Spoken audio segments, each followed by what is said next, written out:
সপ্তাহখানেক আগে আপনাদেরকে আমি বলেছিলাম যে ডিসি নিয়োগে, সচিব আমলা নিয়োগে হাজার হাজার কোটি টাকা লেনদেন হচ্ছে। আজকে আংশিক প্রমাণ আপনারা পাইলেন যে এই চেক যেটা ভাইরাল হলো সেখানে 3 কোটি টাকা দেখা যাচ্ছে। এই 3 কোটি টাকার মধ্যে 50 লাখ টাকা তারা কম্প্রোমাইজ করে ক্যাশ করেছে, বাকিটা ক্যাশ করতে পারে নাই, কারণ দুশ্চিন্তায় আছে এই ডিসি যারা নিয়োগ পাইছে তাদের পদ আবার উল্টাপাল্টা হয়ে যায় কেন। আমাদের যে জায়গায় শঙ্কা ছিল যে এই সরকারের আমলেও দুর্নীতি হচ্ছে কিনা, লুটপাট হচ্ছে কিনা। জাস্ট সদ্য গঠন করা একটা সরকারের প্রতিনিধিরা কিভাবে চুরিচামারি করছে আপনারা দেখছেন। আমি বলেছিলাম যে ডাকসু অফিস থেকে এখানে সমন্বয়করা বসে আছে, তারা টাকা লেনদেন করছে। আজকে এই চেকগুলো সেই দুর্নীতির একটা আংশিক, মানে এইটা সেই টাইটানিক সিনেমার বরফের মতো, যে উপরে একটু বরফ দেখা যাচ্ছে কিন্তু নিচে তার প্রায় 20 গুণ বরফ বের হয়ে আছে। তো এই সরকারের যারা দায়িত্বশীল কাদেরকে এখন পর্যন্ত গ্রেপ্তার করা হলো আমি জানি না, এখনও কাউকে গ্রেপ্তার করা হয়েছে কিনা এই ঘটনার ফলে। আমাদের প্রথম যে শঙ্কার জায়গা ছিল এই টাকা না, আমাদের শঙ্কার জায়গা ছিল যে আওয়ামী ফ্যাসিবাদের যারা দোসর, আওয়ামীপন্থী যারা ডিসি, তারা এখানে বিভিন্ন জায়গায় নিয়োগ পাচ্ছে। এইটা আমরা প্রাথমিকভাবে ভেবেছিলাম যে এরা আসলে আওয়ামীপন্থী ডিসিকে কেন নিয়োগ দিচ্ছে। তো সেই জায়গা থেকে আমাদের ফাইন্ডিংস হলো যে আওয়ামীপন্থী ডিসিগুলো এই জন্য নিয়োগ দিচ্ছে যে তারা যেন বিরোধী রাজনীতি, যারা আমরা এতদিন রাজনীতিতে ছিলাম, কষ্ট করেছি, সামনে তো সেই বিরোধী শক্তি ক্ষমতায় আসার সম্ভাবনা আছে, সেই বিরোধী শক্তিকে তারা চ্যালেঞ্জ করতে চায় বা তারা নিজেরাই রাজনৈতিকভাবে ক্ষমতায় থাকার জন্য দীর্ঘদিন ক্ষমতায় থাকতে পারবে, সেজন্য আওয়ামী ডিসিদেরকে সঙ্গে নিচ্ছে, অংশীদার করছে। এই যে একটা কূটকৌশল, যে একটা বিপ্লবের পরে যারা বিপ্লবে কষ্ট করলো তাদেরকে অংশীদার না করে তারা আওয়ামী ডিসিদেরকে অংশীদার করছে, এটা কত বড় একটা ভয়ঙ্কর একটা সিদ্ধান্ত, এটা আমি আপনাদেরকে বোঝাতে পারবো না। শুধু বলি এইটা করাই হয়েছে যারা এতদিন কষ্ট করছে তাদেরকে আরও কষ্ট দেওয়ার জন্য।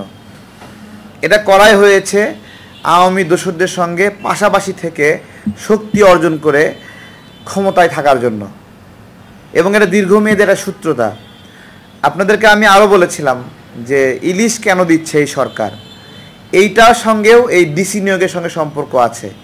ডিসি নিয়োগ দিয়ে তারা যেরকম আওয়ামী শক্তিকে সাথে নিয়ে শক্তি বৃদ্ধি করতে চায়, তেমনি এই মাছ দিয়ে, ভারতকে মাছ দিয়ে তারা অনেক দিন ক্ষমতায় থাকতে চায়, সেই ক্ষমতায় থাকার বিষয়ে ভারতের সমর্থন নেওয়ার জন্য তারা এই মাছটা দিয়েছে। আমার প্রশ্ন যেটা, সেটা হলো আপনারা যারা এই সরকার পতন করলো তাদের পুরো ভরসা রাখলেন না, তাদেরকে সাথে করে নিলেন না। এই যে সরকার গঠন করছে, এই সরকারে বাম, তারপরে হলো সুশীল, আমলা সবই আছে, শুধু দেখবেন সরকার বিরোধী রাজনীতিতে যারা সক্রিয় ছিল তারা কেউ নাই। যারা এই বিপ্লবে মিছিল করছে তারা এখানে সেভাবে অংশীদারিত্বমূলক একটা ব্যবস্থা নাই। ঠিক আছে, তো একটা সরকার গঠন হলো, এই সরকার পলিসি নেবে, এই সরকার আওয়ামীপন্থী লোক নিতে পারবে, এই সরকার পলিসি করবে, এই সরকার হলো নাস্তিক নিতে পারবে, সমকামীদের নিতে পারবে, হ্যাঁ, তারপর বামপন্থী লোকদেরকে নিতে পারবে, শুধু বিএনপি, জামাত তাদেরকে নিতে পারবে না। তাহলে এই সরকার যে সংস্কার করবে সেই সংস্কার কতটুকু গ্রহণযোগ্য হবে? আমি আপনাদেরকে কয়েকটা পয়েন্ট দেখাই দেই। যেমন গতকালকে যে প্রেস ব্রিফিং করেছে, এই প্রেস ব্রিফিংয়ের মধ্যে জেন্ডার বিষয়ক বেশ কিছু আইন করার বিষয়ে তারা ইঙ্গিত দিয়েছে। যেই ইঙ্গিতগুলো যারা বুঝতে পেরেছে সেগুলোকে যারা বোঝা যায় যে আপনার হলো ম্যারিটাল রেপ যেটাকে বলে, যে বিবাহিত অবস্থাতেও মানে স্ত্রীকে রেপ করা যায়, মানে এইরকম একটা কনসেপ্ট আসার আমি একটা সম্ভাবনা দেখছি এখানে। জেন্ডার বিষয়ে যে নিপীড়নের একটা থিঙ্কিংয়ে আইনে দিয়েছে। তারপরে এখানে আপনার হলো ট্রান্সজেন্ডারের যে বিষয়টি, এই আইনের দ্বারা ট্রান্সজেন্ডারকে প্রমোট করার সুযোগ আছে, যে আইনটা তারা করছে।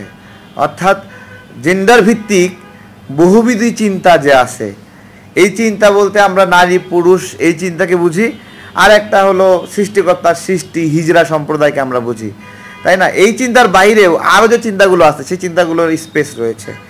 তো আমরা এই যখন সার্বিক একটা সাম্যক সংস্কার বিষয়ক আমরা পূর্বাভাস দেখতে পাচ্ছি, সেগুলো কিন্তু আমাদেরকে দুশ্চিন্তায় ফেলছে এবং বলছে, এটা বলতে ইচ্ছা হচ্ছে যে এদের এই ধরনের সংস্কার করার অধিকার নাই, এরা এই ধরনের সংস্কার করতে পারে না। এবং এই সংস্কারের জন্য যে লোকবল দরকার, ব্যাকআপ দরকার, সেই ব্যাকআপ যদি তারা নিতে হয়, তাহলে আন্দোলনে যারা অংশগ্রহণ করছে তাদেরকে যেহেতু তারা নিচ্ছে না, তাহলে কাদেরকে নেবে? তাহলে ওই আওয়ামী ঘরানার মানুষদেরকে নিতে হবে। আমি ধিক্কার জানাই এই কমিটিতে বিধান রঞ্জন রায়ের মতো একজন আওয়ামী ফ্যাসিবাদের সুবিধাবাদী ব্যক্তিকে উপদেষ্টা করায়। তিনি আওয়ামী লীগের সময়ে শেখ হাসিনা তাকে মানসিক হাসপাতালের পরিচালক হিসেবে নিয়োগ দিয়েছেন। শেখ হাসিনা তাকে পিক আপ করেছে, এই সরকারও তাকে পিক আপ করলো। এটাই হলো আমরা দেখতে পারলাম। পাশাপাশি সুপ্রদীপ চাকমা, যার কারণে এখন পাহাড় অস্থিতিশীল, যার নীতির কারণে, সেই সুপ্রদীপ চাকমাকে শেখ হাসিনা পার্বত্য উন্নয়ন বোর্ডের প্রধান করে নিয়োগ দিয়েছে। সেই সুপ্রদীপ চাকমাকেও এখন কেন আবার নিয়োগ দেওয়া হলো? পাহাড় বিষয়ে অভিজ্ঞ কেউ নাই নিয়োগ দেওয়ার মতো। এই বিষয়গুলো আমাদের মধ্যে শঙ্কা তৈরি করেছে এবং আমরা দেখছি তারা দীর্ঘদিন ক্ষমতায় থাকতে চায় জনগণের ম্যান্ডেট ছাড়া। আমার কথা হলো, জনগণের ম্যান্ডেট নিতে আপনাদের এত ভয় কেন? তাই না? জনগণ শেখ হাসিনার পতন ঘটিয়েছে, আপনারা সেই পতনের পরে কিছু মানুষ মিলে সরকার গঠন করলেন এবং এইখানে এই সরকার গঠনে এবং এই সরকার গঠনের পরেও রাজনৈতিক দলগুলোকে নিয়ে ক্ষমতা কেন্দ্রিক কোনো পরিকল্পনা হয় নাই যে কিভাবে আপনারা নির্বাচন করতে চান সে বিষয়ে মতামত নেওয়া, পরামর্শ নেওয়া, এগুলো কোনো কিছু নেওয়া হয়নি। তাহলে সেই জায়গা থেকে আপনারা একটা চাইবেন ঐচ্ছিকভাবে যে 2 বছর থাকতে চান, 3 বছর থাকতে চান, 1 বছর থাকতে চান, এটা কি আপনাদের অধিকার আছে বা সেটাকে আপনারা পারবেন? আমি আপনাদেরকে বলি যে যত ক্ষমতাধরী আপনারা হন, শুধু স্মরণ করে দিতে চাই, সেই ক্ষমতা শেখ হাসিনার ফ্যাসিবাদের চেয়ে বড় ক্ষমতা না আপনারা। তাহলে আপনারা কিভাবে এই দৃঢ়তা পান এই কাণ্ডগুলো ঘটানোর জন্য? যে চেক কাণ্ড ঘটিয়েছে, এই চেক কাণ্ডে কারা কারা জড়িত হওয়ার সম্ভাবনা রয়েছে? যদি ক্ষমতার দিক থেকে আসি আমরা, এই সময়ে ডিসির বিষয়ে সুপারিশ করার অধিকার কার আছে? ছাত্রদের প্রতিনিধি হিসেবে যে উপদেষ্টারা আছে তাদের সবচেয়ে ক্ষমতা বেশি। এরপরে ক্ষমতার দিক থেকে চিন্তা যদি করেন, এরপরে ক্ষমতা কার বেশি? এরপরে ক্ষমতা বেশি হলো আপনার আসিফ নজরুল স্যারের, তাই নয়? তার এরপরে পাশাপাশি আর ক্ষমতা আছে কার এই ডিসিগুলো নিয়োগ দেওয়ার ক্ষেত্রে? আপনার ছাত্রদের পক্ষ থেকে নিয়োগ পাওয়া মাহফুজ সাহেবের, যে প্রধান উপদেষ্টার সহকারী, তাদের ক্ষমতা আছে। আর কার ক্ষমতা আছে এই ডিসিগুলো নিয়োগ দেওয়ার ক্ষেত্রে? সার্জিস আলম, হাসনাত আব্দুল্লাহদের ক্ষমতা রয়েছে। তাহলে এই ক্ষমতাদের ব্যক্তিদের কাণ্ডই হলো এই চেক কাণ্ড কিনা আমি জিজ্ঞাসা করছি, তাই না? এবং এটা তো ছোট্ট একটা ঘটনা, একটা বের হয়েছে। আপনারা কি মনে করেন এই ধরনের লেনদেন কোনো পাগলেও চেকে লেনদেন করবে? হ্যাঁ, চেকে লেনদেন করবে এগুলো? এই একটা ভুল হয়েছে, ধরা খাইছে একটা চেকেই। তো এই চেকের মতো করে আরও কত ক্যাশ টাকার লেনদেন হয়েছে তার কোনো ঠিক আছে? আর দেখেন এই সময়ে কত ওএসডি হওয়া নাগরিকরা আছে, যে ওএসডি হওয়া নাগরিকরা প্রত্যাশা করে যে তারা ভিসি হবে, ডিসি হবে, সচিব হবে, আমলা হবে।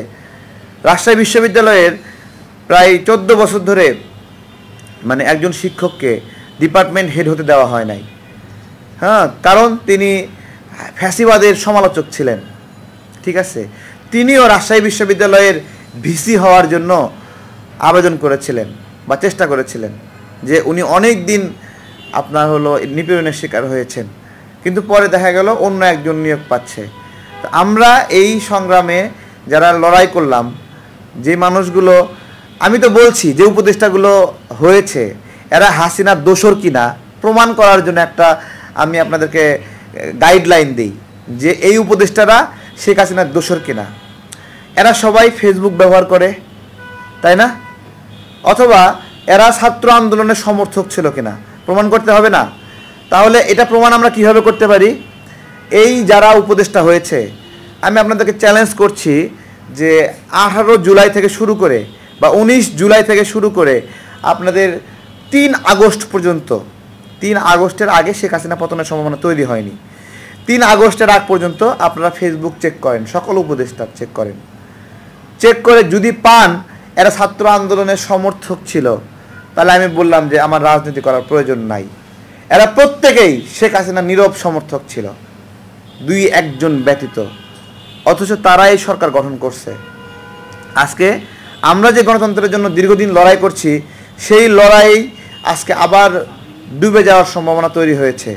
সেই লড়াই আজকে আবার এই লড়াইকে চুরি করার সম্ভাবনা তৈরি হয়েছে, এবং লড়াই চুরি করে ফেলেছে, অলরেডি চুরি করে ফেলেছে। আজকে যখন আমরা এই মুখোশগুলো উন্মোচন করলাম, দেখেন এই হাসনাত আবদুল্লাহ, সার্জিস, এরা সুর পাল্টায় ফেলছে। এরা আমরা মুখোশ উন্মোচন করার আগে যখন আমরা প্রমাণ করলাম যে এরা 18 জুলাইয়ের পরে শেখ হাসিনার আদেশে, তারপরে আইনমন্ত্রীর আদেশে এরা চুপ হয়েছিল, আত্মসমর্পণ করেছিল, এরা যখন মুখোশ উন্মোচন করে দিলাম যে এদেরকে কেউই 5 তারিখের আগে চিনত না, বলেন এদেরকে আপনারা সাংবাদিকরা চিনতেন? কেউই কিন্তু চিনত না। তো কেউই চিনত না, তাহলে এরা এসে 5 তারিখের পরে হিরো হয়ে গেল।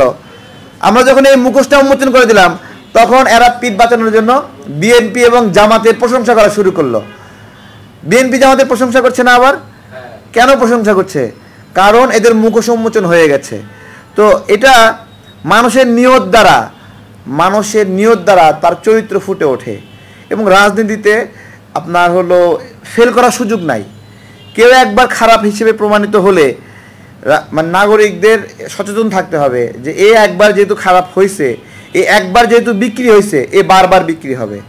এই হাসনাত এবং সার্জিসরা ডিসিশন নিয়ে ফেলেছিল কিভাবে, যে এরা বিএনপি জামাত সহ আমরা যারা বিরোধী রাজনীতি করেছি দীর্ঘদিন, তাদের বিরুদ্ধে আলাদা একটা রাজনৈতিক প্রক্রিয়া করবে, এবং এই রাজনৈতিক প্রক্রিয়া করার জন্য তাদের সিদ্ধান্ত কি, মানে আমরা তো আমাদের দল ভেঙে ওদের সঙ্গে গিয়ে যুক্ত হব না, তাহলে ওদের সঙ্গে কারা যুক্ত হওয়ার সম্ভাবনা রয়েছে? যেহেতু আওয়ামী লীগ রাজনীতি করার সুযোগ পাচ্ছে না, তো আওয়ামী লীগ পিঠ বাঁচানোর জন্য তাদের সঙ্গে এসে যুক্ত হবে, এবং তাদের একটা সেফ জায়গা।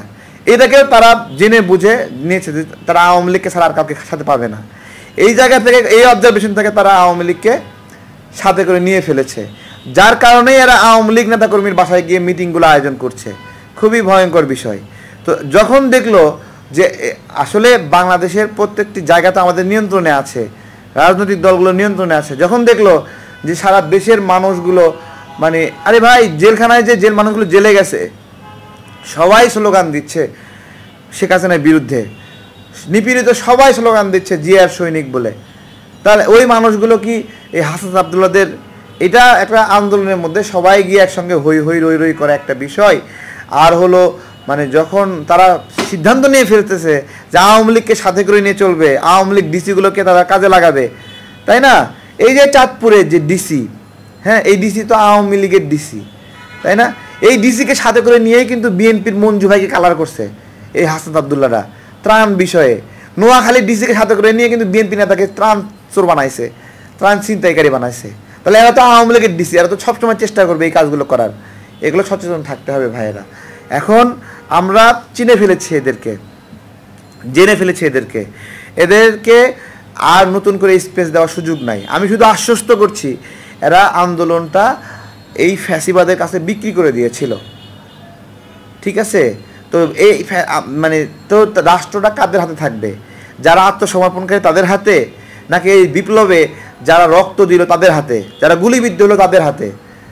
দেখেন আহতরা সবাই গিয়ে বলছে না যে আমাদেরকে কোনো সমন্বয়ক দেখতে আসে নাই, আপনারা সেগুলো রেকর্ড করছেন না, তাই না? তাহলে ওরা আহতদের চিকিৎসা সেবা নিশ্চিত না কইরা, এমনও নিউজ হয়েছে না এখনও দুই চোখে 8টা গুলি, এরকম নিউজ হয়েছে না, তাই না? তাহলে এগুলো বাদ দিয়ে, চিকিৎসা বাদ দিয়ে, ভাই আমাদের হাতে তো পাবলিক টাকা দেবে না, আমাদের হাতে তো উপদেষ্টার সাথে সম্পর্ক নাই, তাই না? এই সম্পর্ক যে সমন্বয়কগুলো তারাই লেনদেন করতেছে, তো তারা এই সভা সমাবেশগুলো করার জন্য টাকা পয়সা বের করতে পারতেছে, আর চিকিৎসা করার জন্য বের করতে পারছে না। একজনকে সিঙ্গাপুরে যেতে হলো, পিনাকি দাদা তাকে ফেসবুকে পোস্ট করে তার জন্য কয়েক লক্ষ টাকা সংগ্রহ করে দিল। কেন সে তুলতে হবে? সে টাকা কেন তুলতে হবে? কেন এখানে শত শত কোটি টাকা আসে না এই চিকিৎসা বাবদ? আসে না? তাহলে কেন তুলতে হলো? এই উপদেষ্টারা বিভিন্ন জায়গায় বিদেশ সফরে যাচ্ছে। এই যে সিঙ্গাপুরে গেছে স্বাস্থ্য উপদেষ্টা, তাই না? সে স্বাস্থ্য উপদেষ্টা হয়ে যেতে পারলো সিঙ্গাপুরে, একটা রুগীকেও নিতে পারলো না। এগুলো আজকে খুবই আমি নিন্দা জানাচ্ছি, শেষে আবারও নিন্দা জানাচ্ছি। এই চেকগুলো ঘটনা তদন্ত করতে হবে। এই চেকটা এখানে একজন ব্যবসায়ীর আর কি, এটা চেকছে ওই সচিবরা আমরা অনেক ঘাগুমাল, ওরা তো এগুলো বুঝেন। আর এগুলো ডিলগুলো হয় এইভাবে যে তোমার জেলায় আমি ডিসি হিসেবে নিয়োগ নিব, তুমি আমাকে ইনভেস্ট করো, ঠিক আছে, তোমাকে 6 মাসে দ্বিগুণ দিব, এরকমভাবে নিয়োগ হয়। এবং এই চেকটাও সেম একই হয়েছে। যে 3 কোটি টাকা দিয়ে বা 10 কোটি টাকা দিয়ে একটা ডিসি নিয়োগ পাচ্ছে, ও কি ওই জেলায় গিয়ে সেবা দেবে নাকি চাঁদাবাজি শুরু করবে বলেন? তাহলে যে সমন্বয়করা এই ডিসিকে নিয়োগ দিল 10 কোটি টাকা দিয়া, সেই সমন্বয়করা চাঁদাবাজি করলো না? ওই এলাকায় গিয়ে চাঁদাবাজ জন্ম দিল না? ওই ডিসি চাঁদাবাজি করবে না? তাহলে এরা কাগজে কলমে প্রমাণিত হলো চাঁদাবাজ, আর চাঁদাবাজ বানাচ্ছে জামাত বিএনপিকে, তাই না? এগুলো কি বলবো, ডাকসুতে বসে বসে চাঁদাবাজি চলতেছে। আসতেছে এক একজন ভিকটিম আসতেছে, টাকার বিনিময়ে ফোন দেওয়াচ্ছে, সমস্যার সমাধান হয়ে যাচ্ছে। দরবেশ বাবারা বসে আছে, হ্যাঁ, যে কুলকুল বলতেছে আর হয়ে যাচ্ছে সব, বুঝতে পারছেন? এই যে চেক কাণ্ড দেখেন, এগুলো এইভাবে যদি হয় তাহলে ক্ষতিগ্রস্ত মানুষগুলো নিয়োগ পাবে না। আবদার জানাচ্ছি, আমি আসিফ নজরুল স্যারের দৃষ্টি আকর্ষণ করছি, তারপরে সমন্বয়ক যারা আছে তাদের দৃষ্টি আকর্ষণ করছি।